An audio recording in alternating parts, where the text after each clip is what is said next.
কি দরকার সেটা অবশ্য পূরণ হয়ে গেছে, বাইরেও হয়তো এখনো ইমপ্লিমেন্ট হওয়া বাকি আছে। সেটা হচ্ছে সব সময়ের জন্য আমাদের দেশে নির্বাচনকালীন সময়ে কেয়ারটেকার সরকার ব্যবস্থা বহাল থাকতে হবে, সেটা নির্দিষ্ট হয়েছে।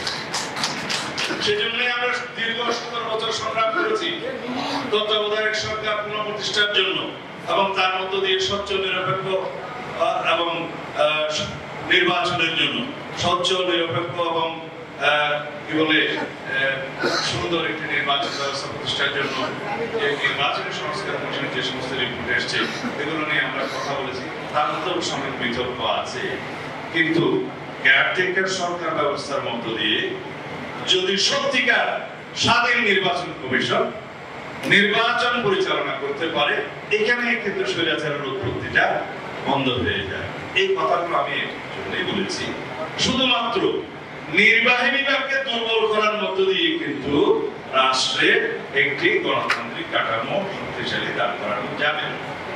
নির্বাহী বিভাগকে নির্বাহী বিভাগের কাজ করতে দিতে হবে, বিচার বিভাগকে বিচার বিভাগের কাজ করতে দিতে হবে, শাসক এবং লেজিসলেচারকে আইনসভাকে তার কাজ করতে দিতে হবে, এবং সেখানেই থাকবে একটা কমপ্লিট ব্যালেন্স অফ পাওয়ার।